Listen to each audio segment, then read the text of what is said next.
Welcome to Finding the Voices. Ahanba maktada yengbiriba pumna makpu kurumjari.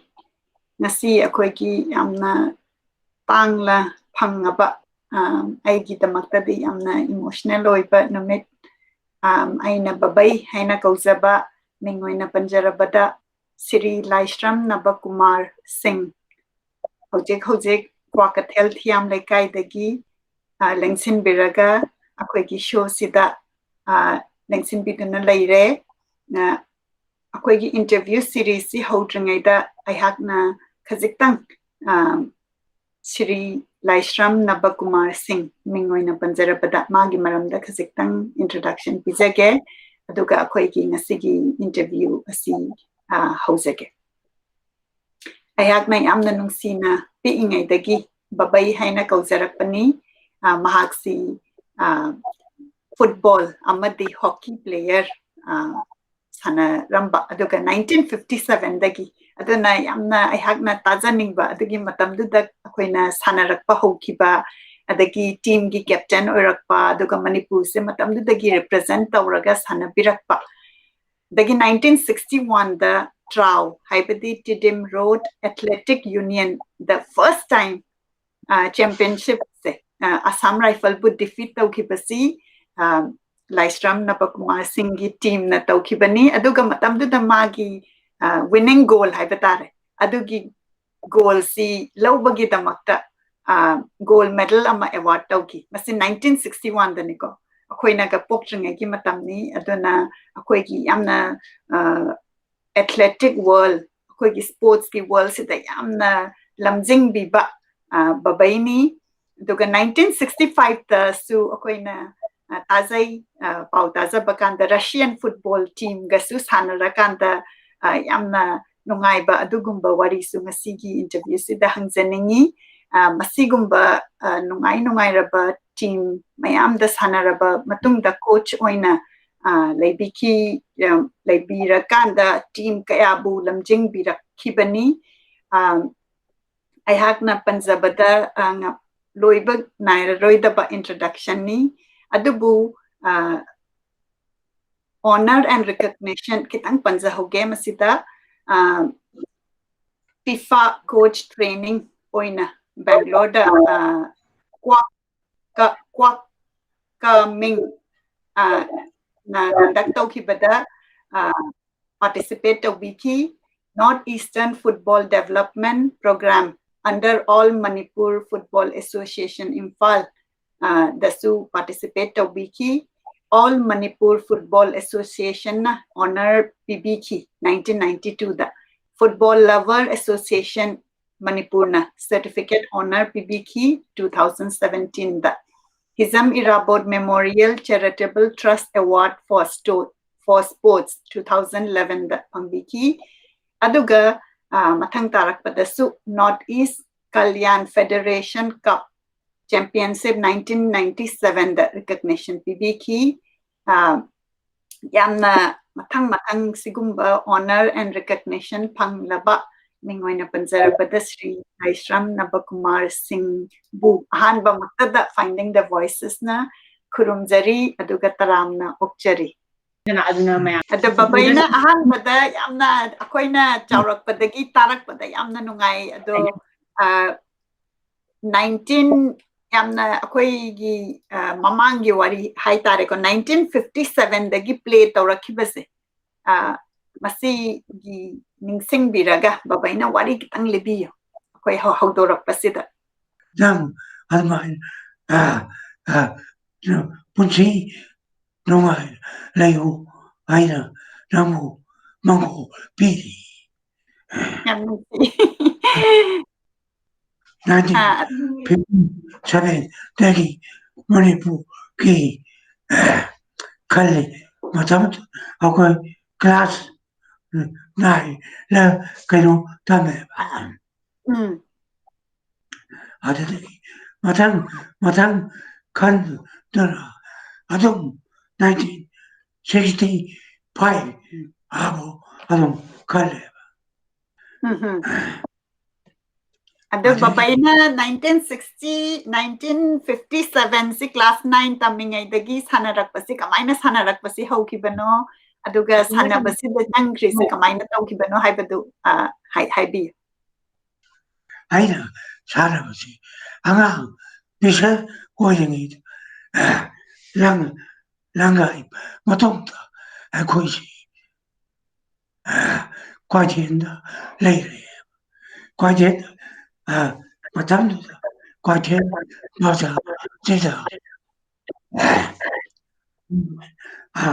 yang monga lame aba tanmi makuto bai ado kolas kon ki bari mama bisa pinga ado ayo nongda da 살아래 아들이 matang 살아도 아들이 제시 스콘다 다음에 제시 스콘다 다음에 마통다 스콘 제시 스콘기 칼레 머리부 그렉 야오 아들이 머리부 칼레 아마 사람 오고 아들이 레카이 기 람박 다주 아동 박사 더 사람 라이 노 아이 야나 하이도 더 가라오 세 야다 야나 하이도 넘들 hoi tamna dum haibi yu babai yamna nungsi adi CC school da tambire dagi tamabu matungda dum sanabasi haukibane haibane ba aduga nene ga imaga su ihangna kurumjari ngasi gi interview yaubi bagi tamakta akhoi gi sanaba horakpase matam sida sanaba horakpasi gi babaina share tawbiyo akhoi mayamda Manipur gi oina sakam haiba tare matamduda 맞아요. 1957 kan 아동 칼레 야 Russian singer sanabado Russian singer sanabado adugi amtang ningsang biraga kari 알았지. 제가 사람을 마땅 머리부 나한테 머리 Assam 여기 올 아참 제로 가와티 레이 마야 머리부 칼레가 아참 예레미 제바 아저다 사람은 아무것도 되는 거 아저라 거의 양 테이너 보이 아저 템지 아이나 호로 바자 볼 아마 부서 제는 가고 딱 볼도 아이 실러 도게 아저라 뭐 거기나 야나 헬리 되게 아저기 데모 뭐는 야나 헬리 hujiki aina taza khibada ngasagi Russian gi football ga sana khibasida yam thina poi akoi moi gi technique na yamna hengli habene ko chumbra aina tabada chum okay aduga hujiki Russian gi team sida Assam gi team da sana khrise madu kan da Manipur team leita bana recommend tawban 아사 싫어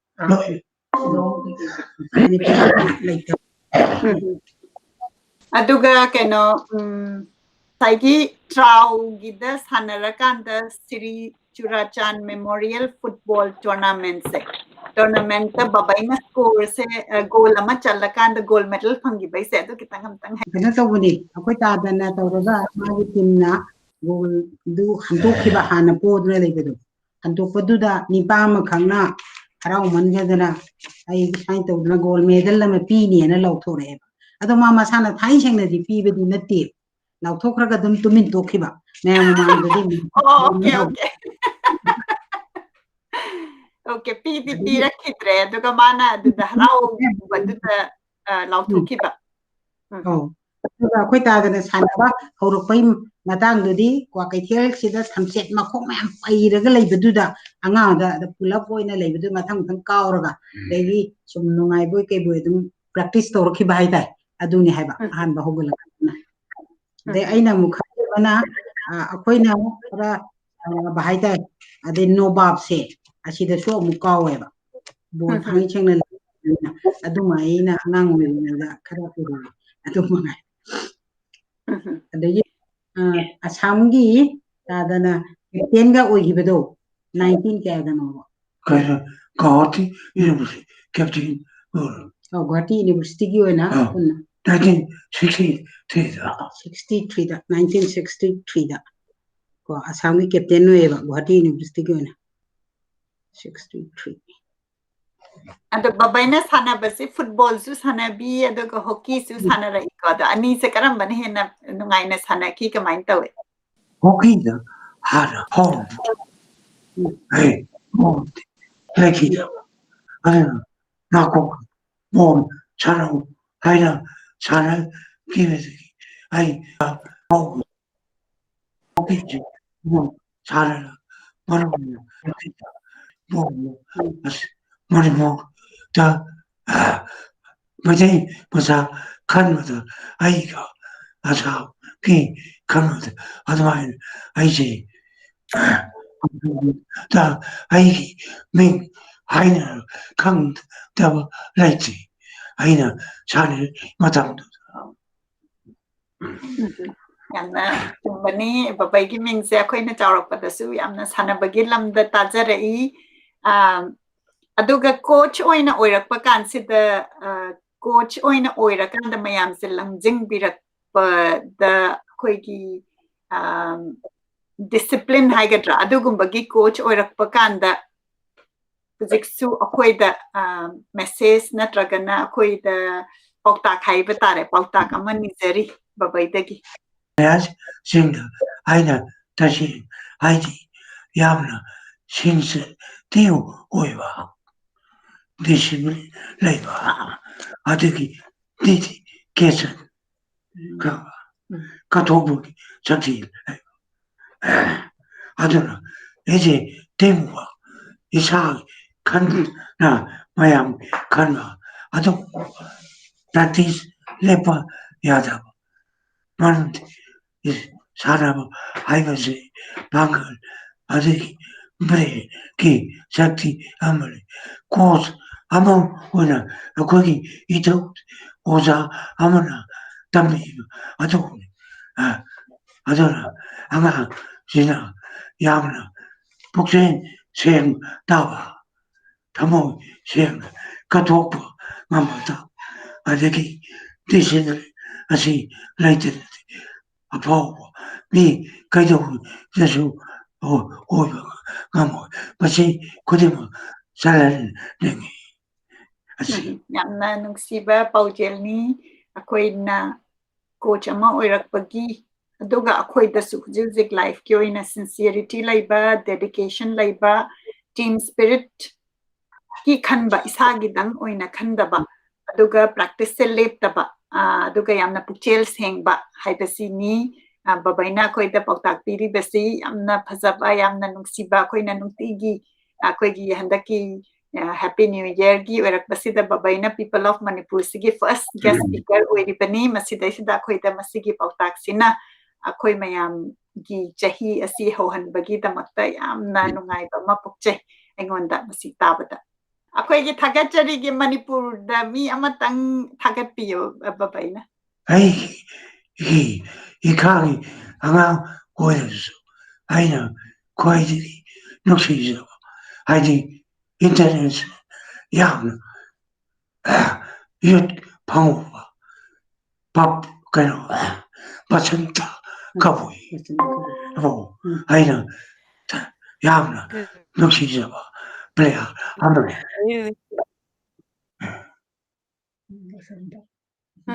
player neba Basanta kabui my full name my full name Basanta Kabui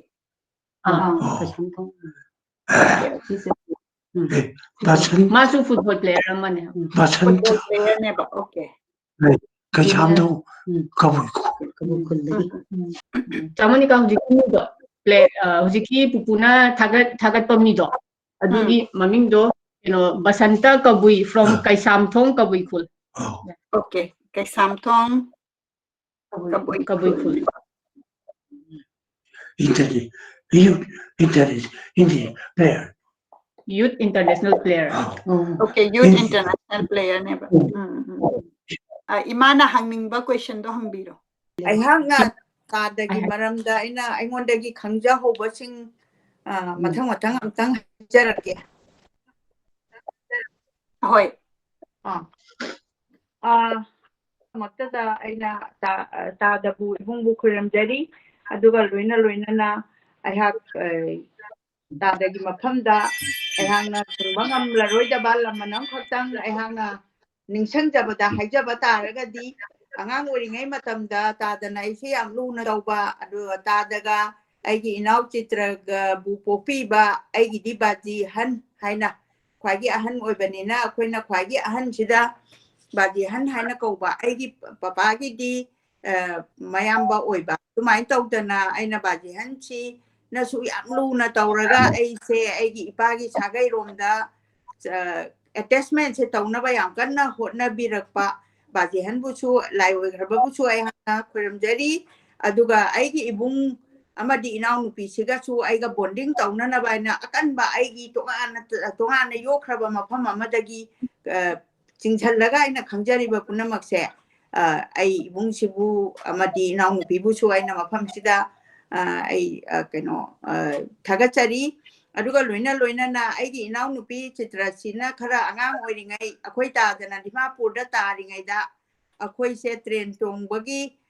experience lainaba haidana akhoi mama iton ba suren mahaksu kainoni player ni akhoi tadaga contemporary ni tadana football sanaba matamda mana referee oibani aduga matamduda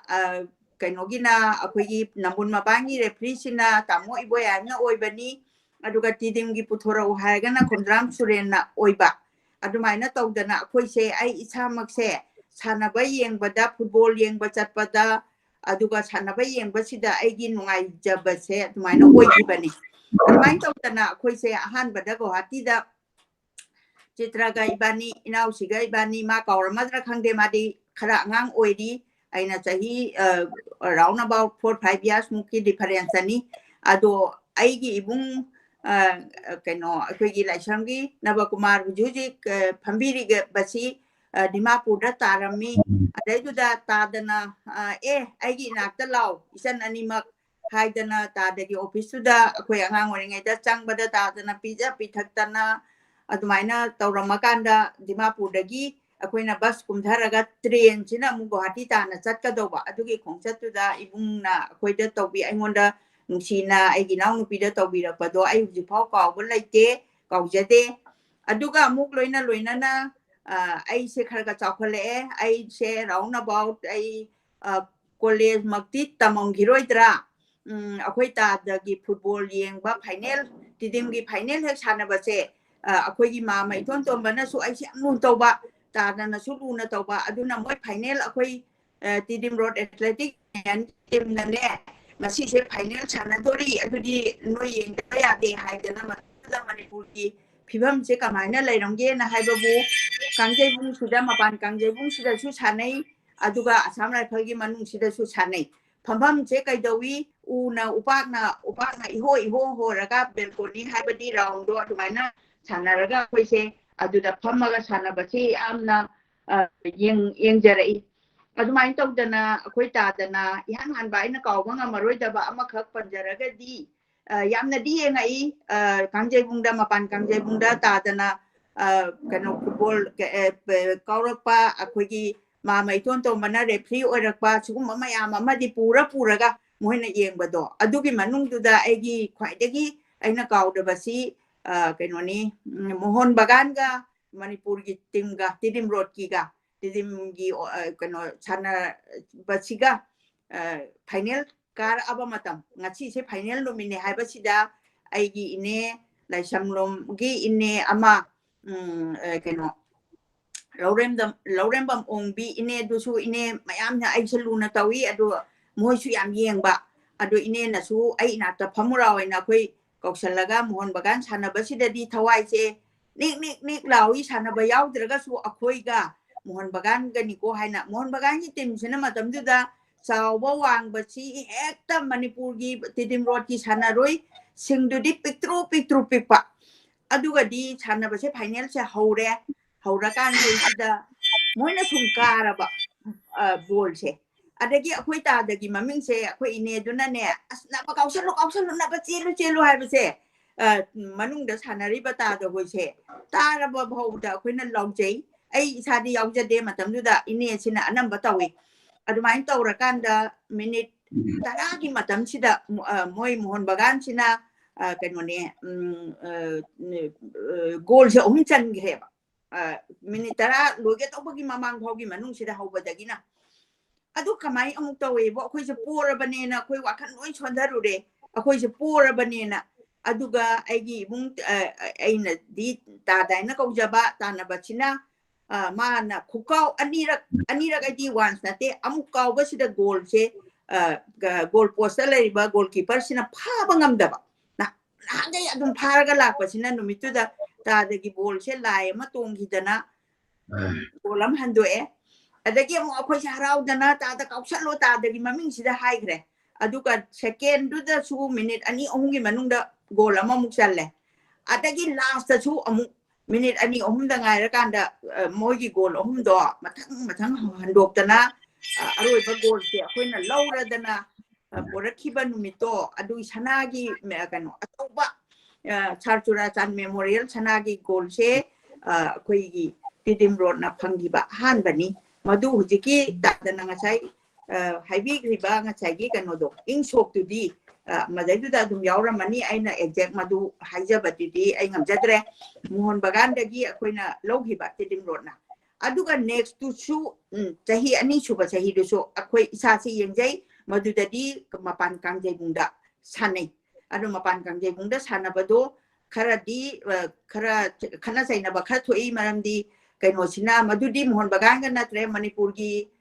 kainoga nakoga tawbaduda nakogi goalkeeper duna du tawi adu raga su madugi panjin duma so akoina tidim na lowdana matamduda yangang oiri Mohon Bagan ga lowbagi maduda nongala pada tidim na kare haiba law bachat padu gari achoba loina mamai ga phatokpa kai kawya rori haibra kari no khangde aduda akoi se inkhat pira kanda khun pincham mayam posamangi manabi jamini adegi kari mayam se law dana tidim na kare haidana tidim road athletic union haiba hibi hure haina law do turen mapan dagi ka chattana adumain tawdana ai yum yoropada khon gam ta thopte madugi haraudana lawda aduna akhoi tadana madu mai pakwa ma porakhibani haiba se ai ginga sigi tadagi mamalyam laba kaino magi wahang hangbagi numit aduga interview to bibagi numit sida ai phongdok seri tada bungam khai leitana ai nungsiba phongdok seri aduga tadagi puangang bangamdabado ai yang ngai rate lam na su leirabanina se haraga ai tensa imana amukka hanna akoigi ngasi akoina honor tawzariba mingoina panjarabada Shri Laishram Nabakumar Singh gi contribution football amadi hockey aduga coach oina nonghoriba youth mayamda amuk tambiba adagi masi deisida akoina finding the voice na masida yamna honor tawjaribagi maramdi akoise akoigi root se khangba mat darkar lei 1957 gi matam sidagi haurakpase hujik ti akoigi sanaba Manipur gi sanaba mayam sina mapam da world gi mapam da thunge to matam du dagi smaina inkhat pirakpa ningoina panjarabada Shri Laishram Nabakumar Singh bu akoina amna thagachari aduga khurumjari aduga ma da any babaina hainingba walai birakadi hujik haibi Aigi isan ibebal haini ma wati yama lain adu mamud wabari isendo punsiba sei koina punsiba ojenu adu ayakso kana sei kana lai haina kalli Nancy. They Makatarak, but then Nena su Akoita Babaina Nasi Yankana Magi consider stress out or handing the buggy. Nena su Machanupi Ama Oina Babagi works a yamna Angangway the Ki Urapa Aduga Babagi Maram that walk as it done Akoyam that shared the wheel. Ina ngang koiring eda ta de sugang khangak mam ibani sahi ji phana khare yam da khenaba adugi matakta mu mana sana khona bado ni chakhibani na ai si Kwakeithel da imana dukan am phamdo am matam da lei adu ma se karam matam da yum da halakta ba hai base ai se sugang khangak ta aduna ai na hoji phawa sum ningjing bada ta da se karam matam da lakhibano gaina kok sida adu khanbaduni adu akoina mu akoi timing duni mana sana jakra sung khangdabado adu chawra matung da akoi ta da si akoi tabaru adegi akoi taisam akoi matam do akoi di kenu si chieng tak pana min nung du leitabani na makhoi humse hauga se kokok sudu ome ade akoi ma hai elopen pai khabana tro haina Shulo Ramadi to Mina Sana began Mugati Kandi and Setujani. Do the Gani in a Karaganta Zeriche. And the Tang Shangbadi Langoy, the inner Urapa, Wokatana, Nabakum Bagasi Takata Uraga, Akoidaga, Mahelaga Makunga, Lowudu, Heidi Termine of the bone, she won Laga, Kona, Loraga, Pugudegi Heavy Matanga, do practice the Wibagadi Ui. Adagi amuk atopa ama na in urappada cricket do matam do khangde tadana som de sel urga purapada machai ahum khakka bol pulai adu man hai ai keno to ke bol sinang he khullu ena adu da han boina cricket si tadana tawda adu mai urei kuine chana badina te som do urapadu do sum practice way kari hoy nungai boy kai boy sum tawdane aduna akoi isena Muni ka hoy imani hena ta de maram da di khangmani aine hena ka hena khangu da bada aduna masagi bol gi isena tamba asana phal manung da sana badu da akoi su gari achu pama koi khurano dia na koi gi ipu bo ani masanu pam le madu ma driver ni gari achu bo amasi tawra akoi si loin chatle adu da ni ngasa isena su ma ine biduna asana phal manung da indi je heitabani na ta de maming se tawra dong dang han kan lawu Okselu hai ne da sai phal mi na ga se so paga to budo adu mai thengna re adu bu akoi si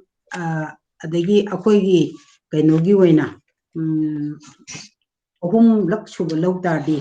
si ko meki sel si lori ba club tu na dum lo bom thu i ga na hainer ko du da akoi su di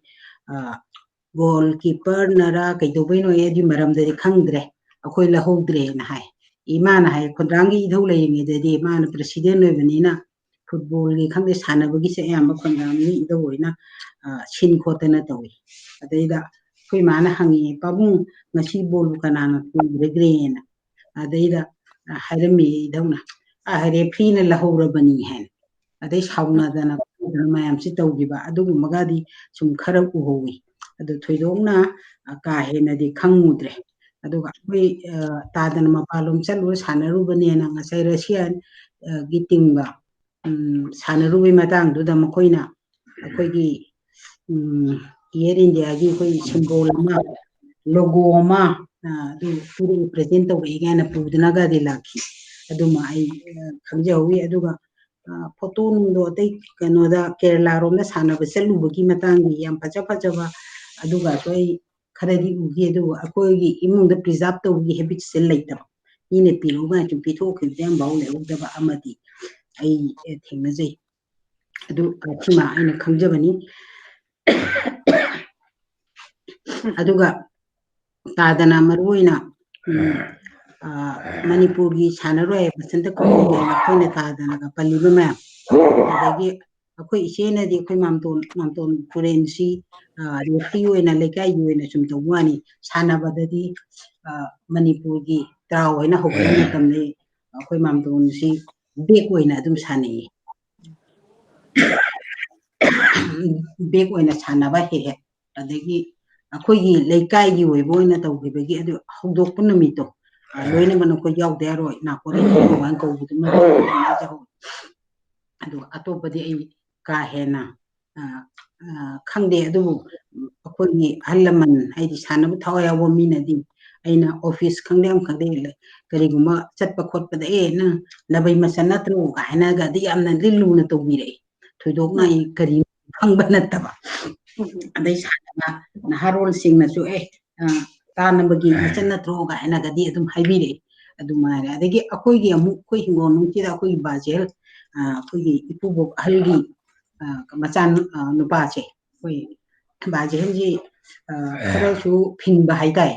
ꯑꯩꯈꯣꯏ ꯁꯥꯟꯅꯕ ꯆꯠꯂꯝꯗꯥꯏꯁꯤ ꯇꯤꯗꯤꯝ ꯁꯥꯟꯅꯅꯤꯗꯤ ꯃꯥ ꯌꯦꯡꯕ ꯆꯠꯂꯅꯤ ꯈ꯭ꯋꯥꯔꯃꯜꯗ ꯀꯩꯊꯦꯜ ꯐꯝ ꯈꯣꯠꯇꯅ ꯗꯨꯀꯥꯟ ꯐꯝꯕꯅꯦ ꯑꯗꯨꯒ ꯃꯥꯅ ꯀꯃꯥꯏꯅ ꯇꯧꯒꯦ ꯑꯩꯈꯣꯏ ꯏꯃꯨꯡꯗ ꯍꯦꯛꯇ ꯂꯥꯛꯑꯦ ꯁꯥꯇꯤꯟ ꯑꯃꯅ ꯄꯤꯔꯛꯑꯣ ꯅꯨꯡꯁꯥ ꯁꯥꯏꯌꯦꯅ ꯑꯩꯈꯣꯏ ꯃꯥꯅ ꯍꯥꯏꯌꯦꯕ ꯅꯪ ꯕꯥꯖꯦꯅ ꯍꯥꯏꯗꯣ ꯍꯣꯔꯦꯟꯗꯤ ꯄꯣꯔꯛꯑꯔꯣꯏꯗꯕꯅꯤ ꯍꯥꯏꯗꯤ ꯃꯥꯗꯤ ꯑꯩꯈꯣꯏ ꯇꯥꯗꯅ ꯕꯣꯜ ꯈꯜꯂꯕ ꯍꯔꯥꯎꯅ ꯁꯥꯇꯤꯟ ꯁꯨꯈꯨꯟ ꯈꯨꯜꯂꯛꯇꯕ ꯑꯗꯣ ꯃꯁꯥꯅ ꯁꯥꯇꯤꯟ ꯌꯥꯝ ꯂꯩꯕ ꯃꯤꯁꯨ ꯑꯣꯏꯗꯕ ꯑꯗꯨꯅ ꯆꯍꯤ ꯑꯃꯗ ꯐꯨꯠꯕꯣꯜ ꯁꯤꯖꯟ ꯍꯥꯏꯒꯗ꯭ꯔꯥ ꯇꯤꯗꯤꯝꯒꯤ ꯁꯥꯟꯅꯕ ꯃꯇꯝꯁꯤꯗ ꯃꯥꯅ ꯁꯥꯇꯤꯟꯁꯦ ꯄꯨꯔ ꯍꯨꯟꯇꯣꯛꯑ ꯁꯨꯈꯨꯟ ꯈꯨꯜꯂꯛꯇꯗꯅ ꯑꯩꯈꯣꯏ ꯑꯗꯨꯝ ꯁꯥꯇꯤꯟ ꯑꯃꯨꯛꯃꯨꯛ ꯂꯩꯕ ꯑꯃ ꯑꯗꯨꯃ ꯑꯩ ꯃꯤ ꯃꯤꯒꯤ ꯍꯦꯕꯤꯠ ꯍꯥꯏꯗꯤ ꯃꯇꯝ ꯑꯃꯗꯗꯤ ꯇꯤꯗꯤꯝꯒꯤꯁꯤ ꯇꯤꯗꯤꯝꯗꯣ ꯑꯦꯊ꯭ꯂꯦꯇꯤꯛ ꯌꯨꯅꯤꯌꯟꯒ ꯑꯇꯣꯞꯄ ꯐꯥꯏꯅꯦꯟꯁ ꯁꯥꯟꯅꯅꯤ ꯍꯥꯏꯗꯤ ꯃꯣꯏ ꯃꯥꯏꯛ ꯄꯥꯜꯂ ꯂꯥꯎꯕ ꯂꯥꯛꯀꯅꯤ ꯑꯩꯈꯣꯏ ꯑꯗꯣꯝꯗ ꯍꯌꯦꯡꯗꯤ ꯇꯤꯗꯤꯝ ꯔꯣꯗꯀ ꯑꯗꯨꯒ ꯁꯥꯟꯅꯒꯗꯧꯔꯤꯑꯅ ꯑꯗꯨ ꯁꯥꯟꯅ ꯃꯇꯝꯗꯗꯤ ꯇꯤꯗꯤꯝ ꯍꯥꯏꯁꯦ ꯀꯩꯅꯣꯗꯤ ꯄꯔꯤꯡꯐꯥꯎꯇꯤ ꯂꯣꯏꯅꯃꯛꯇꯤ ꯃꯤꯁꯦ ꯍꯨꯞꯄ ꯒꯥꯔꯤ ꯈꯪꯗꯦ ꯃꯥ ꯃꯈꯣꯡꯅ ꯈꯪꯗꯦ ꯄꯨꯂꯞ ꯂꯣꯏꯅ ꯆꯠꯅꯕꯅꯤꯅ ꯇꯤꯀꯦꯠꯁꯦ ꯈ꯭ꯋꯥꯏꯗꯒꯤ ꯌꯥꯝꯅ ꯁꯦꯜ ꯇꯧꯕꯅꯦꯅ ꯃꯇꯝꯗ ꯑꯝꯐꯥ ꯍꯥꯏꯇꯥꯔꯦꯀꯣ ꯍꯧꯖꯤꯛꯀꯤ ꯑꯝꯐꯥꯁꯦ ꯃꯤꯁꯤꯡꯁꯤꯅ ꯌꯥꯝꯅ ꯍꯔꯥꯎꯅ ꯇꯧꯕꯅꯤ ꯑꯗꯨꯕꯨ ꯍꯧꯖꯤꯛꯇꯤ ꯑꯑꯣꯟꯕ ꯀꯌꯥꯃꯨꯛ ꯂꯥꯛꯑꯦ ꯑꯗꯩ ꯑꯩꯈꯣꯏꯁꯨ ꯑꯩꯈꯣꯏ ꯇꯥꯗ ꯍꯣꯏꯅꯁꯨ ꯑꯗꯩ ꯑꯩꯈꯣꯏ ꯃꯥꯝꯇꯣꯟ ꯑꯌꯥꯝꯕꯁꯨ ꯐꯨꯠꯕꯣꯜꯗꯒꯤ ꯑꯍꯜ ꯑꯣꯏꯔꯛꯄꯩ ꯂꯣꯏꯅ ꯊꯥꯛꯇꯅ ꯂꯩꯅꯈ꯭ꯔꯕꯅꯤꯅ ꯊꯣꯏꯗꯣꯛꯄ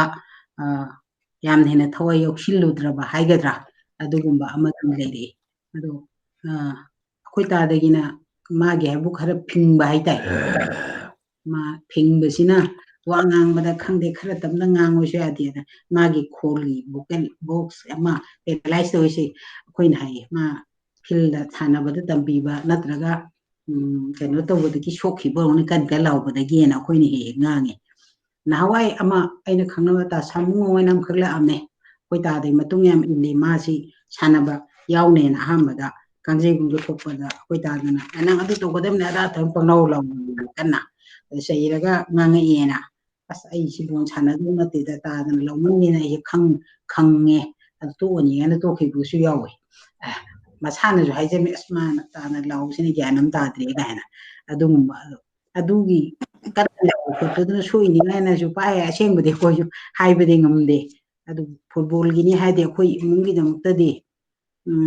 ꯇꯥꯗꯁꯦ ꯊꯤꯕꯕꯨ ꯈꯪꯗꯦ ꯑꯩꯈꯣই ꯏꯃꯥ ꯃꯁꯥ ꯉꯝꯗ꯭ꯔꯦꯕꯨ ꯊꯤꯕ ꯀꯧꯕ ꯆꯠꯄꯗ ꯂꯥꯛꯎ ꯌꯥꯗꯦꯅ ꯑꯩꯈꯣꯏꯁꯦ ꯌꯥꯝ ꯁꯥꯎꯅꯤꯡꯕꯒ ꯌꯥꯎꯋꯦꯕ ꯑꯁ ꯀꯩꯁꯨ ꯇꯧꯔꯣꯏ ꯍꯦꯛꯇ ꯍꯥꯏꯔꯛꯀꯅꯤ ꯃꯁꯥ ꯀꯟꯕꯗꯨꯅ ꯅꯍꯥꯟ ꯑꯩꯈꯣꯏ ꯕꯣꯕꯣꯅ ꯑꯩꯈꯣꯏ ꯕꯥꯕꯤꯗꯤ ꯐꯨꯠꯕꯣꯜꯅꯦ ꯑꯕꯣꯛ ꯅꯥꯕꯨ ꯊꯧꯑꯣꯏꯗꯦꯅ ꯌꯥꯝ ꯁꯥꯎꯖꯕꯗꯨꯅꯦꯕ ꯑꯩꯈꯣꯏꯁꯦ ꯑꯗꯨꯃꯥꯏꯅꯗꯤ ꯂꯥꯛꯏ ꯑꯗꯩ ꯑꯩꯈꯣꯏ ꯏꯆꯦꯅ ꯍꯦꯟꯅ ꯈꯪꯕꯅꯤ ꯃꯥꯅ ꯊꯋꯥꯏ ꯈꯣꯡꯒ꯭ꯔꯥꯝꯒꯤ ꯒ꯭ꯔꯨꯞꯇꯒꯤ ꯂꯣꯏꯅꯃꯛ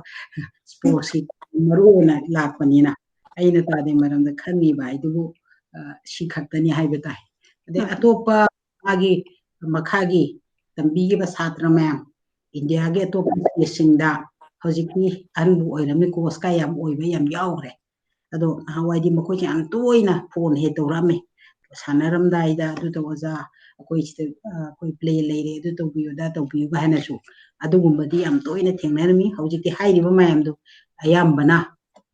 ꯃꯥꯏ ꯃꯥꯏ ꯂꯦꯚꯦꯜꯗꯨ ꯌꯧꯔꯕꯅꯤꯅ ꯃꯇꯝ ꯃꯇꯝꯒꯤ ꯑꯑꯣꯟꯕ ꯍꯥꯏꯗꯨꯅꯤ ꯃꯈꯣꯏꯁꯨ ꯀꯣꯆ ꯑꯣꯏꯅ ꯇꯧꯗꯅ ꯑꯗꯨꯝ ꯂꯩꯅꯈ꯭ꯔꯦ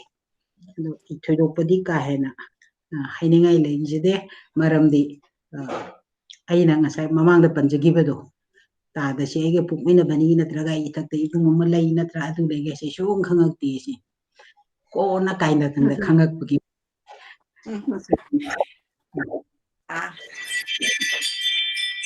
ꯑꯗꯨꯒ ꯑꯩꯅ ꯃꯇꯥꯡ ꯑꯁꯤꯗ ꯑꯩꯅ ꯈꯤꯖꯤꯛꯇꯪ ꯍꯥꯏꯖꯅꯤꯡꯕ ꯑꯃꯈꯛ ꯂꯩꯖꯕꯁꯦ ꯑꯩ ꯐꯣꯡꯗꯣꯛꯆꯒꯦ ꯇꯤꯗꯤꯝ ꯔꯣꯗ ꯑꯦꯊ꯭ꯂꯦꯇꯤꯛ ꯌꯨꯅꯤꯌꯟ ꯍꯥꯏꯗꯅ ꯑꯩꯈꯣꯏ ꯇꯥꯗ ꯍꯣꯏꯅ ꯁꯥꯟꯅꯔꯛꯄ ꯃꯇꯝꯁꯤꯗ ꯉꯁꯤ ꯂꯩꯔꯤꯕ ꯁꯨꯃꯥꯏꯅ ꯑꯩꯈꯣꯏꯒꯤ ꯇꯤꯗꯤꯝꯒꯤ ꯑꯣꯐꯤꯁ ꯑꯣꯏꯔꯤꯕ ꯀ꯭ꯋꯥꯀꯩꯊꯦꯜꯃꯛꯇ ꯁꯥꯗꯅ ꯌꯥꯝ ꯐꯖꯅ ꯃꯊꯛ ꯃꯈꯥ ꯁꯥꯔꯒ ꯁꯥꯟꯅꯔꯣꯏ ꯃꯌꯥꯝꯁꯤꯒꯤꯗꯃꯛꯇ ꯍꯥꯏꯗꯅ ꯑꯩꯈꯣꯏꯒꯤ ꯃꯐꯝ ꯑꯁꯤ ꯏꯍꯥꯟ ꯍꯥꯟꯕꯗ ꯑꯩꯈꯣꯏꯒꯤ ꯀꯩꯅꯣ ꯑꯃꯒꯤ ꯑꯍꯟꯊꯦꯝꯒꯤ ꯀꯩꯁꯥꯡꯊꯣꯡꯒꯤ ꯑꯍꯟꯊꯦꯝꯒꯤ ꯑꯍꯟ ꯑꯃꯅ ꯑꯩ ꯃꯤꯡꯗꯤ ꯀꯥꯎꯖꯔꯦ ꯃꯍꯥꯛꯅ ꯄꯨꯈ꯭ꯔꯤ ꯀꯠꯄꯁꯦ ꯌꯥꯝꯅ ꯀꯩꯅꯣ ꯇꯧꯏ ꯃꯍꯩ ꯆꯥꯎꯏ ꯍꯥꯏꯗꯅ ꯄꯨꯈ꯭ꯔꯤ ꯑꯃ ꯂꯩꯔꯝꯃꯤ ꯃꯐꯝꯗꯨꯗ ꯑꯩꯈꯣꯏ ꯑꯉꯥꯡ ꯑꯣꯏꯔꯤꯉꯩꯗ ꯀ꯭ꯂꯥꯁ 2ꯒ ꯇꯝꯃꯛꯄ ꯑꯗꯨꯋꯥꯏꯗꯨꯗ ꯑꯗꯨ ꯃꯇꯝꯗꯨꯗ ꯇꯤꯗꯤꯝꯒꯤ ꯑꯣꯐꯤꯁꯇꯤ ꯂꯩꯇꯕ ꯌꯥꯗꯕꯅꯤꯅ ꯃꯐꯝꯁꯤꯗ ꯄꯨꯈ꯭ꯔꯤꯁꯤ ꯉꯁꯥꯏ ꯑꯍꯟꯊꯦꯝꯒꯤ ꯃꯥꯒꯤ ꯃꯃꯤꯡꯗꯨꯗ ꯃꯥꯅ ꯀꯠꯄꯅꯤ ꯃꯌꯥꯝꯗ ꯑꯗꯨꯕꯨ ꯄꯨꯈ꯭ꯔꯤꯁꯤꯗꯤ ꯃꯌꯥꯝꯒꯤ ꯐꯠꯇꯕ ꯍꯨꯟꯖꯟꯐꯝꯁꯨ ꯑꯣꯏꯔꯛꯑꯕ ꯌꯥꯝ ꯗꯥꯔꯇꯤ ꯄ꯭ꯂꯦꯁ ꯑꯃꯗꯤ ꯑꯣꯏꯔꯛꯑꯕ ꯑꯗꯨꯀꯥꯟꯗꯨꯗ ꯇꯤꯗꯤꯝꯒꯤ ꯑꯣꯐꯤꯁ ꯁꯥꯕꯒꯤꯁꯤꯗꯤ ꯇꯤꯗꯤꯝꯒꯤ ꯑꯍꯜꯂꯣꯟ ꯀꯥꯡꯕꯨ ꯄꯨꯝꯅꯃꯛꯅꯗꯤ ꯈꯟꯅꯕꯤꯔꯝꯃꯅꯤ ꯑꯗꯨꯕꯨ ꯃꯇꯝ ꯁꯥꯡꯅ ꯑꯣꯐꯤꯁ ꯑꯣꯏꯔꯛꯈꯤꯕꯗꯤ ꯑꯩꯈꯣꯏꯒꯤ ꯏꯙꯧ ꯏꯕꯨꯡꯉꯣ ꯈꯣꯝꯗ꯭ꯔꯥꯝꯒꯤ ꯀꯩꯅꯣ IP ꯍꯥꯏꯗꯅ ꯍꯧꯖꯤꯛ ꯙꯅꯆꯟꯗ꯭ꯔ ꯍꯥꯏꯔꯤꯁꯦ ꯄꯨꯂꯤꯁ ꯑꯣꯐꯤꯁꯥꯔ ꯑꯣꯏꯔꯝꯃꯤꯕꯁꯦ ꯃꯥꯁꯦ ꯁꯥꯟꯅꯕꯗ ꯄꯨꯛꯅꯤꯡꯁꯦ ꯌꯥꯝ ꯆꯪꯕ ꯑꯗꯨꯒ ꯏꯟꯁꯄꯥꯌꯔ ꯇꯧꯕꯤꯕ ꯑꯃꯅꯤ ꯃꯥꯅ ꯄꯨꯂꯤꯁ ꯑꯣꯐꯤꯁꯥꯔ ꯑꯣꯏꯔꯤꯉꯩꯗꯒꯤ ꯍꯧꯅ ꯁꯥꯟꯅꯔꯣꯏ ꯌꯣꯛꯈꯠꯄ ꯗ꯭ꯔꯃꯥ ꯄꯥꯝꯖꯕ MDUC ꯃꯥꯒꯤ ꯃꯃꯤꯡꯗ ꯆꯨꯔꯆꯥꯟ ꯃꯍꯥꯔꯥꯖꯗꯒꯤ ꯃꯍꯥꯛꯅ ꯅꯤꯔꯨꯔꯀꯥꯟꯗ ꯍꯥꯏꯕ ꯇꯥꯔꯦ ꯑꯗꯨꯒ ꯃꯥꯅ MDUꯒꯤ ꯍꯣꯜ ꯆꯥꯎꯈ꯭ꯔꯕ ꯍꯣꯜꯁꯦ ꯃꯁꯤꯒꯤ ꯇꯪꯈꯥꯏ ꯑꯃꯁꯦ ꯃꯉꯣꯟꯗ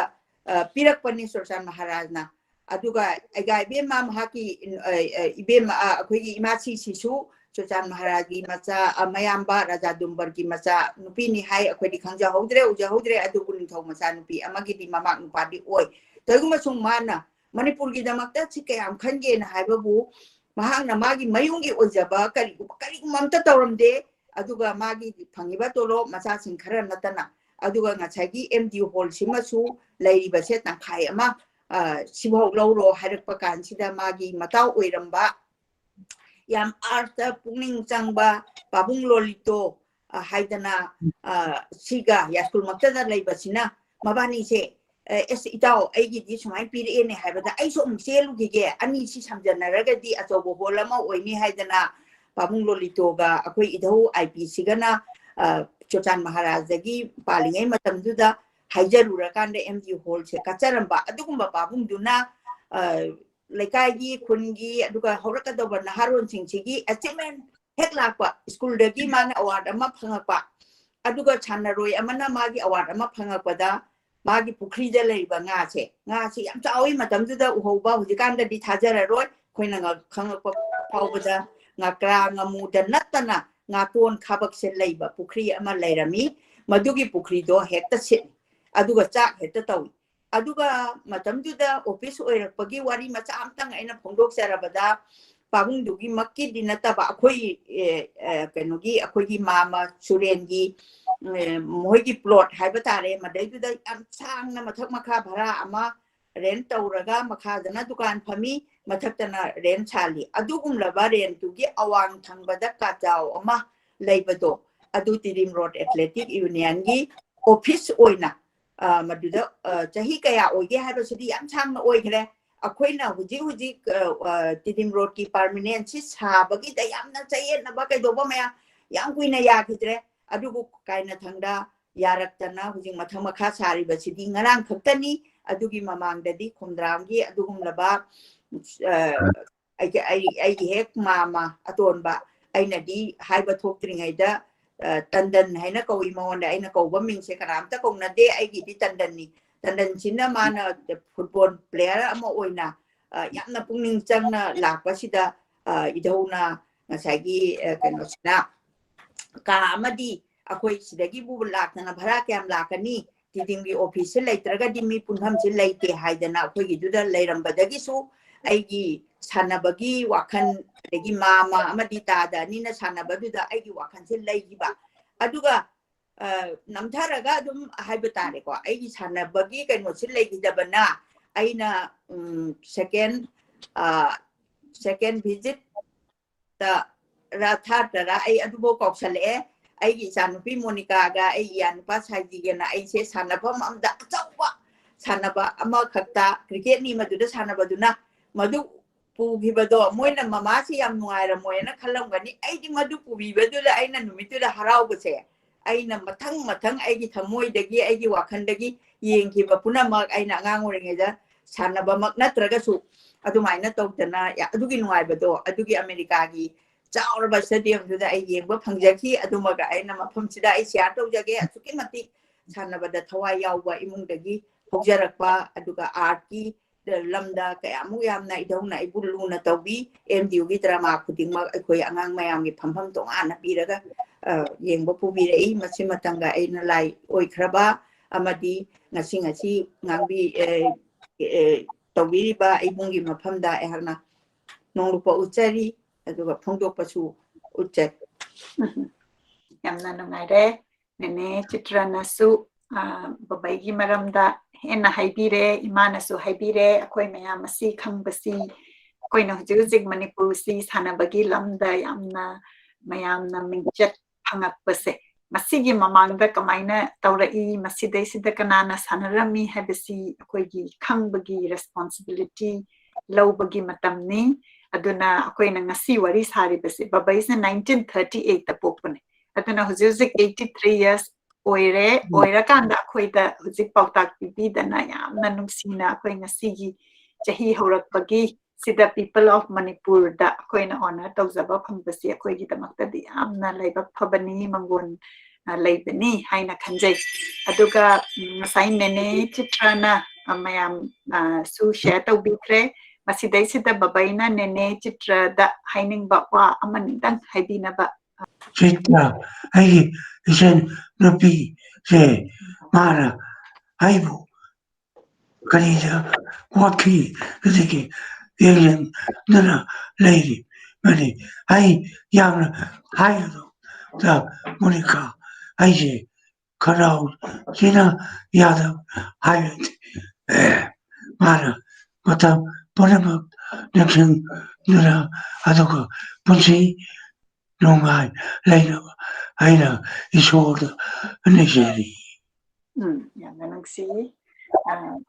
babai se hujik se kari chaba apa na pamburu Donnabii nang frame da balak yu ba Donnabii na tawbiri se ay mayam da su udningi ako ni program si mapung kahali basi Donnabii sina babai grand daughter ko iribani okay aduna Donnabii busu yamna akoy na thagachari akoy gi ngasigi program asi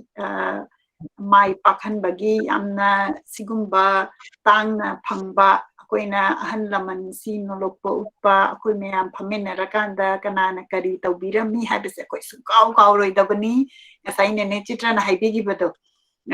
nene Chitra na chaurakpada nene gi brother lai habise khangde karigi norga babai di all over India da amuk chatkani amuk paigani matam sida amta khalu 1957 gi matam sida is the flight ta ga paira kan da chatpa kaise akhoi ti yamna matam du da dagi mi atai ga chalaga sanaruba sana bagi la aga pau tambiba aduna yamna forward thinking oiba matam du gi yamna advance oiba mioi amani babaina aina ngang oi ngai desu unarakpa kan da akhoi na babai gi personality si ubada akoy ni kizabado coach amo oibagi yamna disciplinarian akoy da oibirakpa yamna nungsiba matangni aduna akoy na hujik photo yengminasi aduga photo si thoklakpa kanda Donnabii na natragana nene na khangbiragadi amtang commentary pibirao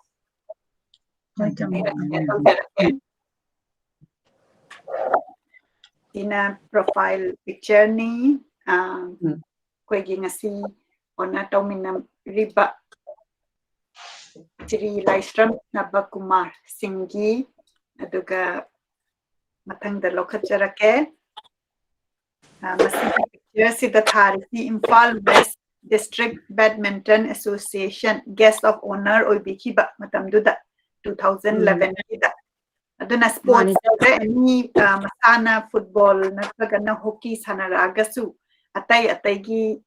sanabadasu yamna encourage tawbirappa mioini sigi tournament se cha Monica Imphal West tawgibado sida Jiki Imphal West tournament sida ai samaksu participant amoina badminton player amoina sida tawe punaga kenoga oibodo haibodi guest of honor ga oiraga lakpodo yamna proud of feel tawe igonda si matam sida hanba ai tournament ne sise Okay. Additionally, adumaina haidi akoina isana su haidi masunupi amana su participate taraga guest of honor oina grandfather na recite tawbi batuki feeling ni Donnabii na koi miyamda share tawrikasi. Dagi masisu akoigi profile picture ni aduga masigi age sidani aina angang wearing das maina babai sining sang.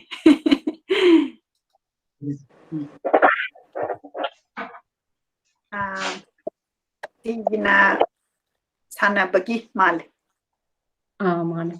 Sidi ne bok na yana kang birang mana ay kang dar. Ako chingi din na to. Sing biga. Karang kan. Kaya. Sisi karang kan da oy. FIFA Bangalore gi na sisi. Oh yes FIFA gi ay ang madugi detail do haijarake. FIFA da coach training Bangalore da jatlubakini masi welcoming. Hari ba masigi certificate su ako'y utsarakani madutanam ki ba picture ni.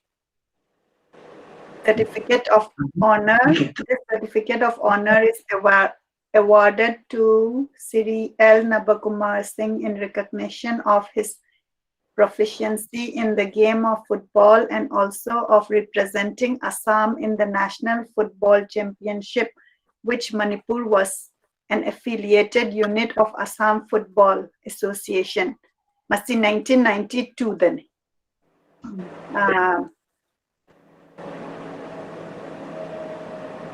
Dagi matang da 1994 da pangkiba certificate ni All Manipur Football Association, member of AIFF Northeastern Football Development Program 1994 da pangbiki bani. Dagi masina kara all oiraba picture ni masining sing biragadi amtang haibira. Ibu sigi picture sa minsan ba? Sigi photo sa minsan ba? Adi, finding. Filter do? Get it. Puna captain mo daga final do. Get it. Go to Captain kita memorial football tournament. Puna coach oy na kat ba filter da sigi na. Captain Gupta tournament. Okay. Dagi makata na masigi picture sina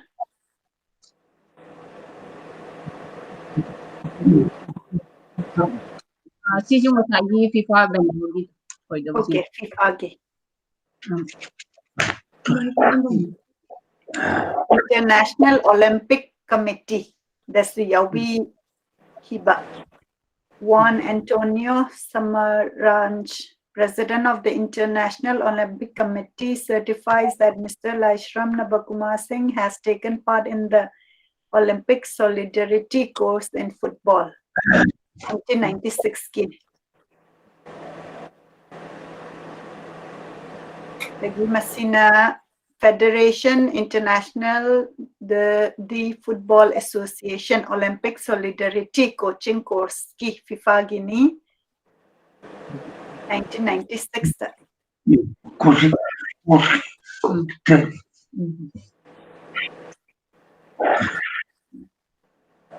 Football Lovers Association Manipurna Certificate of Honor PP Rakpani.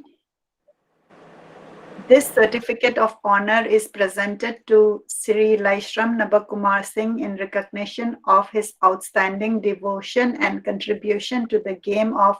football on this day, 2017, the PB Rakpani.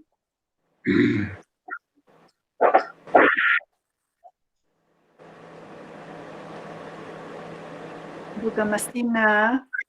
Shri, Utida National Sana Bachat Pagi Pupuan niya. Okay, Utida National Sana Bachat Pagini. Babaygi memory si amna sharp oiri photo si ꯑꯩꯈꯣꯏꯒꯤ ꯌꯥꯝꯅ ꯄꯤꯛꯂꯕ screen coach ꯑꯣꯏꯔꯒ ꯆꯠꯊꯣꯛꯄ ꯀꯔꯤ ꯍꯥꯏꯇꯥꯔꯦ ꯐꯣꯟꯒꯤ ꯁ꯭ꯀ꯭ꯔꯤꯟꯗ ꯎꯕꯁꯤ ꯕꯕꯥꯏꯅ ꯊꯨꯅ ꯍꯥꯏꯕꯤꯔꯛꯄꯁꯤ ꯇꯥꯕꯗ ꯌꯥꯝꯅ ꯅꯨꯡꯉꯥꯏ ꯑꯃꯨꯛꯀ ꯅꯤꯡꯁꯤꯡꯖꯒꯦ ꯕꯕꯥꯏꯒꯤ ꯕꯔꯊꯗꯦꯁꯤ 1938ꯇ ꯄꯣꯛꯑꯒ ꯍꯧꯖꯤꯛ ꯍꯧꯖꯤꯛ 83 years ꯑꯣꯏꯅ ꯂꯩꯕꯅꯤ ꯑꯗꯨꯛꯀꯤ ꯃꯇꯤꯛ ꯌꯦꯡꯉꯨ ꯑꯩꯈꯣꯏꯗ ꯆꯥꯎꯊꯣꯛꯆꯅꯤꯡꯉꯥꯏꯅꯤ ꯌꯥꯝꯅ ꯁꯥꯔꯞ ꯑꯣꯏꯅ ꯅꯤꯡꯁꯤꯡꯅ ꯂꯩꯕꯤꯔꯤ ꯏꯖꯝ ꯏꯔꯥꯕꯣꯠ ꯃꯦꯃꯣꯔꯤꯌꯦꯜ ꯆꯦꯔꯤꯇꯦꯕꯜ ꯇ꯭ꯔꯁꯠꯅꯁꯨ ꯏꯀꯥꯏ ꯈꯨꯝꯅꯕ pibado demirado home chatpat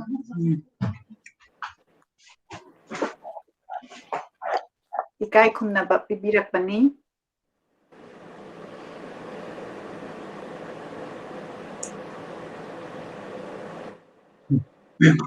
coaching Bangalore FIFA coaching this is okay sina Bangalore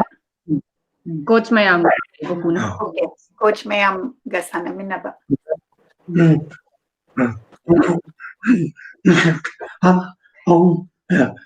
tapi FIFA gi adagi makha tarakpada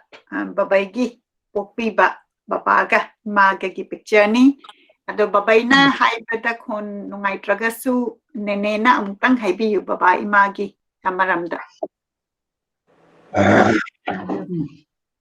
akoigi baji gi mamingsi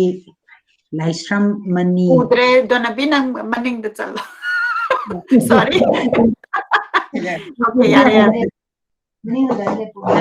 Donnabii nang khutia bo we compare chamani okay okay nene habir akai ai waringang lay kona ipagi mingsi Laishram Mani Singh ashengbadi mani haibasi hairamdi ahambada mani kawbasi khara mana yaroi ningthongna mani chi ningthong samasuda kawdungne na mohon kawena ming thaina gi lairikta ming chandada mohon aina kawi adobu ningthogi matam lothramni na mani hena adum koigi baji gi mami se khangnai ko baji di kari haini yam chamba phagi jogai di amna pamjaba mi ni hena aina khanjai aisi angang oiringeda aina baji lari kapiuga harode as isa sidi lao por podum tawsena lari kapiu wasan bira tumme adaide dum mana tummi hogalaga dum sanaba sali adu akoi baji gi pokpa akoi ipubo aduga aboksi yamna nongna legidadana akoi baji gi makhura atomba koigi isegi upudo adu hoida yoglak ani hana dana akoi imalingdasu akoi dukan gi abok hai koina dukan pu hai dukan abok na tawrga koisi luhumbi beni ga haina adumaina tambire aduga akoi baji sina akoi ipubo na narakpa matamda natra abok dukan gi abok na narakpa matamda makoi yu pirakpane haidana adum thamani di mafamduda layraga seba tawbi koi ima sisu lawro matungdasu koi dukan abo hoida adum akoi aisi angang oida mafamduda pui Kwakeithel gi sida aduna akoi matam upubok tuna pangkot oiba di sanga chadaba giriraj ningu oidana ai pokko society da issue di care tawni na pangkot mayam kokselaga care thonga mayam daga pija pithak tawrena akoi ini samana adumana aigonda wari libire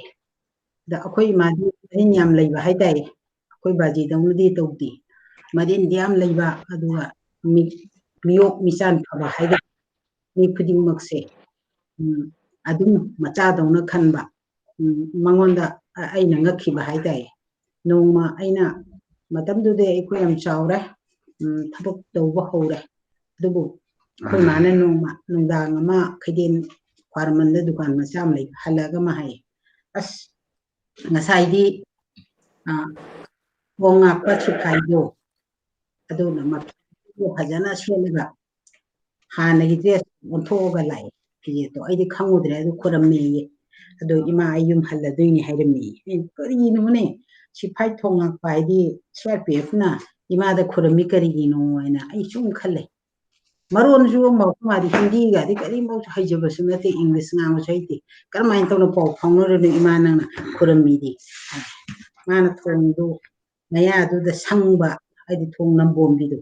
ꯑꯗꯣ ꯁꯪꯕꯗꯨꯗ ꯅꯣꯡꯒ ꯆꯨꯔꯛꯄꯗ ꯃꯥꯅ ꯅꯝꯗꯅ ꯀꯧꯁꯤꯜꯂꯛꯑꯦ ꯑꯩꯈꯣꯏ ꯗꯨꯀꯥꯟꯗꯨꯗ ꯊꯨꯞꯄꯨ ꯂꯥꯎꯅꯦꯅ ꯑꯃꯗꯨꯅ ꯃꯥꯏ ꯗ꯭ꯌꯨꯇꯤꯅꯤ ꯍꯥꯏꯅ ꯃꯈꯨꯠ ꯑꯣꯝꯃ ꯁꯥꯎ ꯍꯥꯏꯔꯛꯑꯦ ꯑꯗꯨ ꯑꯣꯏꯁꯨ ꯂꯥꯎ ꯂꯥꯎ ꯀꯧꯊꯣꯛ ꯆꯥꯒ ꯇꯪꯈꯥꯏ ꯑꯃ ꯍꯩꯔꯛꯑꯦ ꯄꯤꯊꯛꯄꯖꯥꯠꯅꯤ ꯑꯗꯨꯃꯥꯏꯅ ꯇꯧꯗꯅ ꯃꯕꯥꯅꯤꯁꯦ ꯂꯣꯟꯁꯦ ꯑꯗꯨꯃꯥꯏꯅ ꯐꯥꯎꯅꯕ ꯂꯣꯟ ꯁꯨꯝ ꯈꯪꯅꯔꯁꯨ ꯑꯗꯨꯅ ꯆꯠꯂꯝꯗꯥꯏꯗꯨꯗ ꯂꯥꯛꯑꯒ ꯃꯌꯨꯝꯗ ꯆꯠꯇꯧꯔꯤꯅꯦ ꯍꯥꯏꯗꯤ ꯃꯈꯨꯠ ꯑꯣꯝꯃ ꯁꯥꯎꯒ ꯇꯧꯔꯒ ꯈꯨꯔꯝꯃꯝꯃꯦꯌꯦ ꯑꯗꯨꯒ ꯆꯠꯈꯤꯕꯅꯤꯅ ꯑꯗꯨꯗ ꯃꯉꯣꯟꯗ ꯑꯗꯨꯃꯥꯏꯅ ꯑꯩꯈꯣꯏ ꯃꯥꯗ ꯌꯥꯝꯅ ꯑꯩꯅ ꯉꯛꯆꯕ ꯍꯥꯏꯇꯥꯔꯦ ꯑꯗꯨꯒꯨꯝꯕ ꯑꯃ ꯃꯉꯣꯟꯗ ꯂꯩ ꯑꯗꯨꯗꯒꯤ ꯑꯃꯨꯛ ꯅꯣꯡꯃ ꯑꯃꯅ ꯃꯨꯁꯂꯤꯝ ꯅꯨꯄꯥ ꯑꯃ ꯃꯥꯏ ꯃꯃꯤꯡꯁꯤ ꯑꯇꯣꯞꯄ ꯀꯔꯤꯅꯣ ꯀꯧꯖꯕꯖꯥꯠꯅꯤ ꯃꯥꯅ ꯇꯥꯂꯤꯞ ꯀꯥꯟ ꯄꯥꯏ ꯍꯩꯖꯤꯜꯂꯤ ꯑꯗꯣ ꯑꯩꯈꯣꯏꯗꯒ ꯂꯥꯛꯄꯗꯅ ꯃꯆꯥꯅꯤ ꯒꯥꯏꯅ ꯑꯗꯨꯝ ꯂꯥꯛꯑꯦ ꯑꯗꯨꯅ ꯃꯥꯅ ꯇꯧꯒꯦꯕꯨ ꯑꯩꯈꯣꯏ ꯃꯥꯒ ꯌꯥꯝꯅ ꯂꯨꯅ ꯇꯧꯋꯤ ꯑꯗꯩ ꯃꯨꯁꯂꯤꯝ ꯅꯨꯄꯤ ꯑꯃꯁꯨ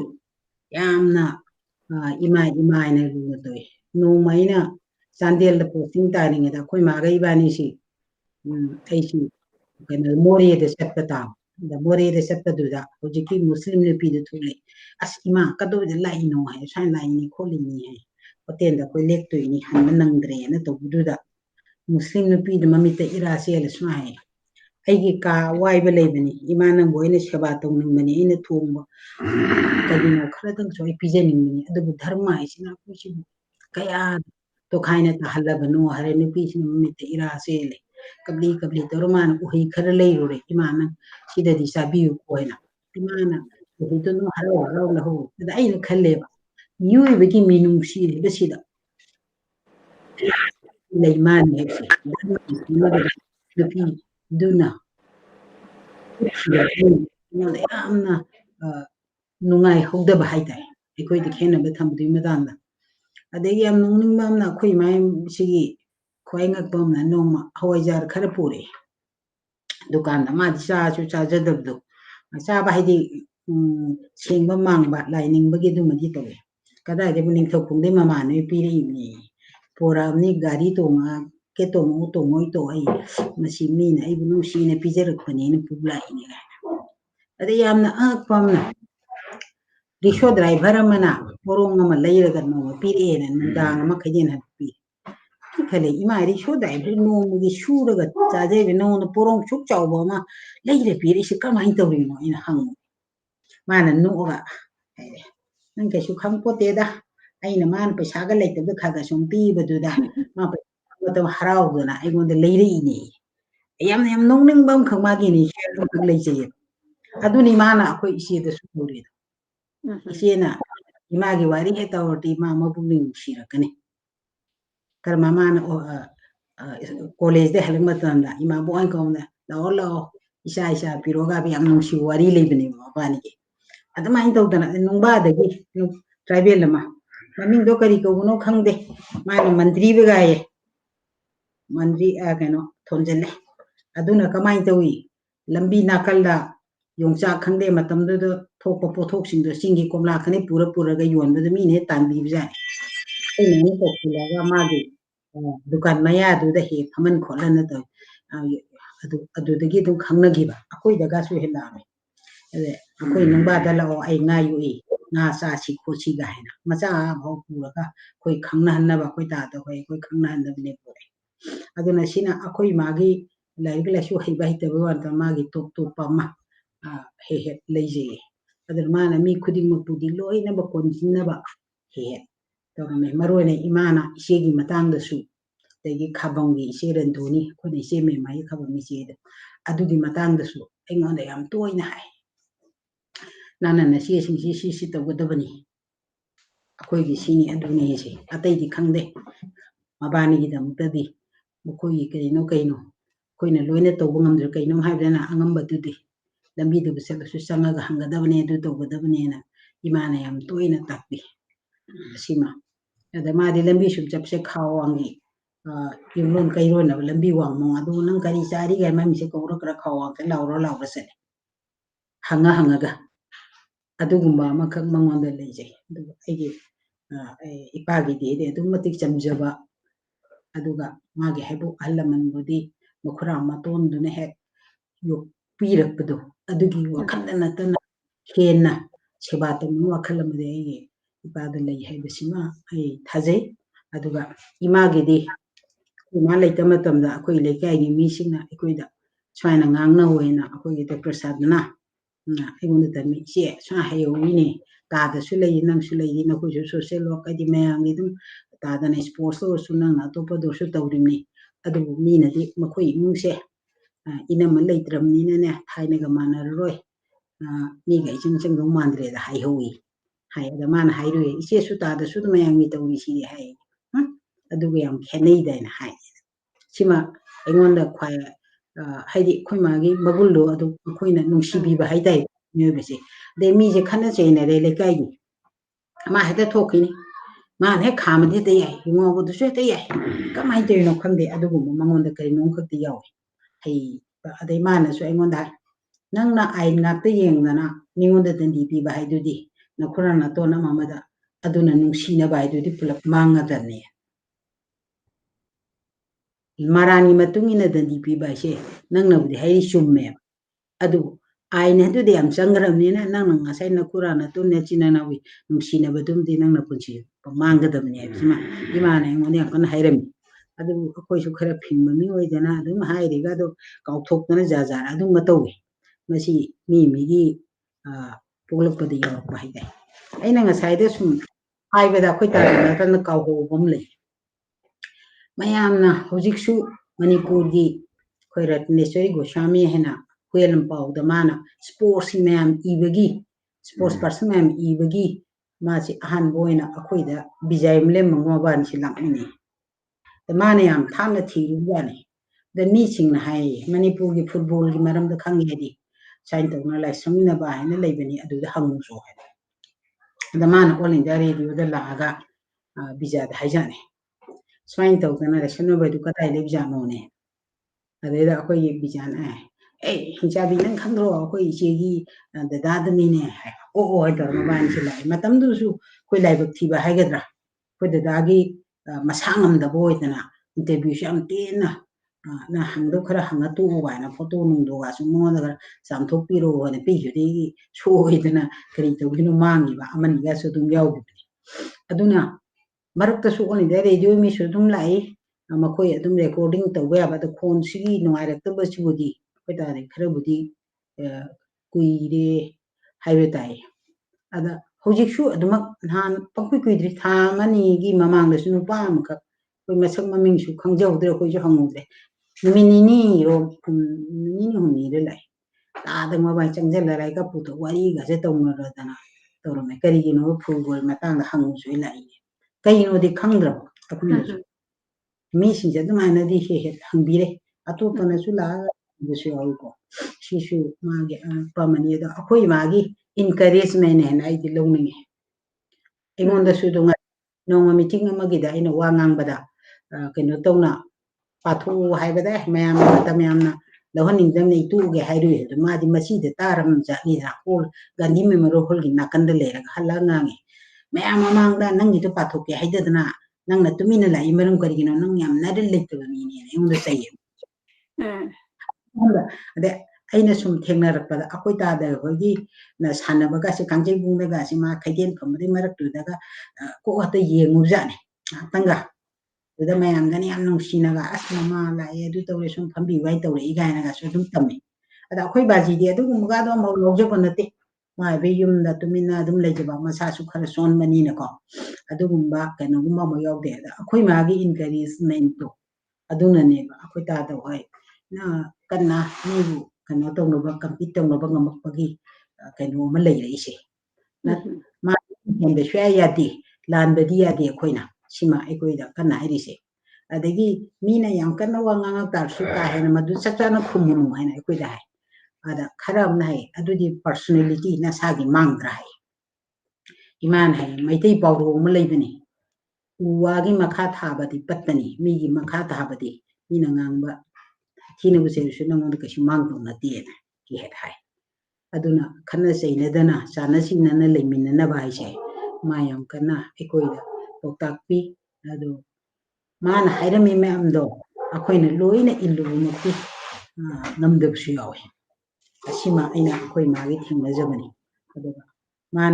mana tinarami be mi se khumagi maron mari am authokana babat chalaga akoi magi binabun chatta masi ko hindi su english su heita banu pisi kauraga kari tawgebo nga gai thamingada tanai thonga chabada da atopa lamdu da ma pabasal hangam yam hawe koi dada na chaninge hemne koi mama na chaninge hebegi da makum darang na raga hangam da hi puri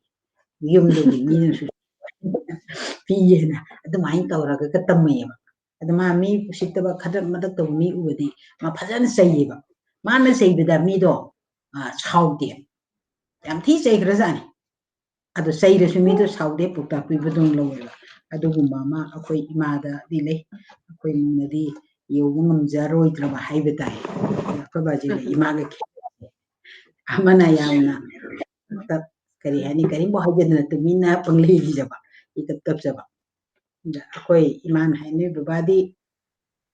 eno to gunde mina kai hairusuma to ko tumina panglei lebini akoi di mina hen ba yarakte koi isina sa haigiba ningthau raja dumbari gi macha sing macha ningon adu macha nupa sing gi matangda akoi mana wari me lirame mahoina na hawiringa da yaksong manungda phi suduna lei akoi gi ima hoja da ningthau macha machu ni manai khara laga abe tei ge hai tei no hai yaksong bu ke joi tei chelame imana ta haranga sai ma moko masai me na lakna puki de langdaru bedegi ningthau gi angambai macha machu ne na moi mi ga tharak de tokmai hai de imana kaukhale ima hai kaino aiga akoi di aina teino ai phi chue yaksong osu to ma hai adata mana namna teino shaw na ina puki de langdabani haina adumai te ge haina yam ki daba moina lakhi bedo akoi bazina adugi phibam do di leido asini aina amna hai jaba tabada adagi akoi mana ikoi da hairakpada akoi ta dagi mi se thai sambadi akoi khurana akoi ichegi mapana ko Calcutta da lebda thainta na macha nupa ma phange ana pau thagi beda matamne telegram hai dai thabada Nabakumar ko godabani hena khurana hairakpadi ko bani na imana adumaga ingonda hairami ada mi di kuthigi mamingda amal leiba aduga akoi mingna makobuse akoi ta dai kawdeba uti dasu aduga hoje ki mingse adum chap chana kawe sina akoi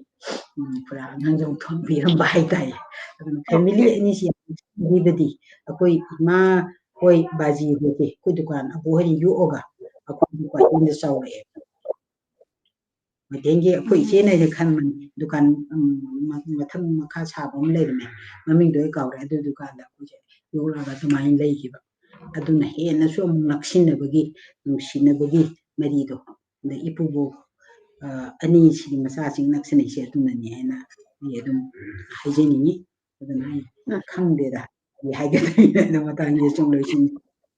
yamna nungai nene na libiba ai samaki oinadi ahan laman tawramba moigi pautaksi tabada koina yamna tamjaningai oiba hujik ubada warakpa adagi sina babaigi wife ima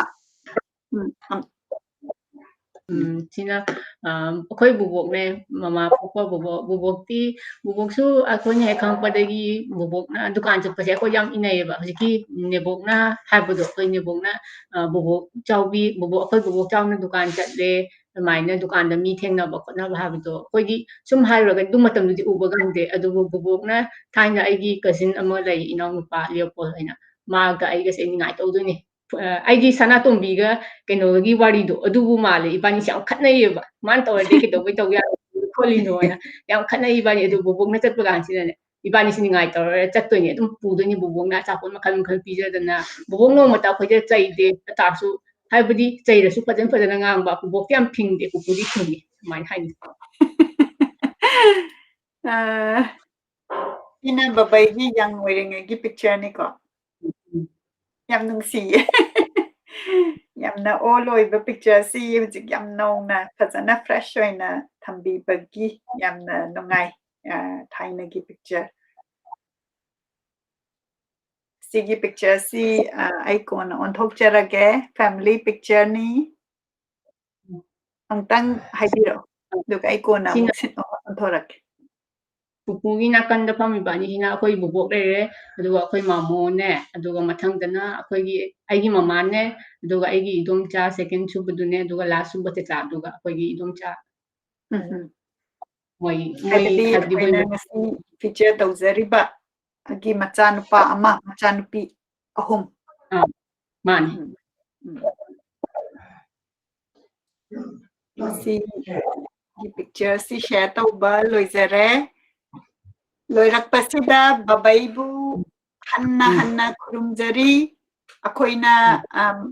finding the voices na akoina 1001 thagachari haisida akoigi Manipur da people of Manipur gi damakta sports ki lamda chaknanaba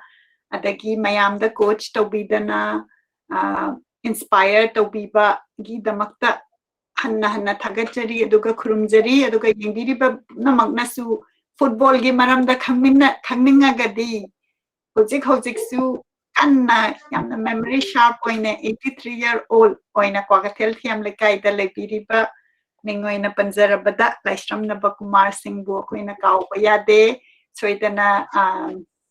hangbiyu koi khangminasi haina haijage asigi haijaraga koi gi program asi loisinjarage loisindringaida babaina any koi mayamda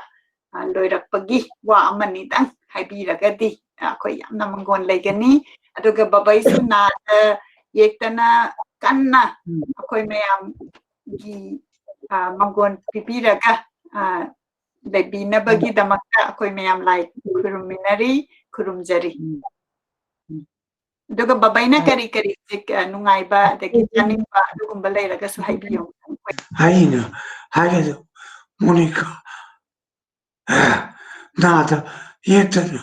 nungain palo aiju patam kara ke amu unasi Unasiko babai ai soidana laksage aduga donabina haibiyo babai hujik kari chaba yabiri kari pamna chari babai si hujik pupuze hujikse akoina achamba thongai harawe ma hawai gumba kangsoi gumba thongai adum harawe akoina pupuna hangdoine ba akoina makha kumda pati chak thongba loiti kari hinjang thonge na hangwe hawai natra kangsoi very good harani pupudi hai gumbadi adum chaba yabiribra hai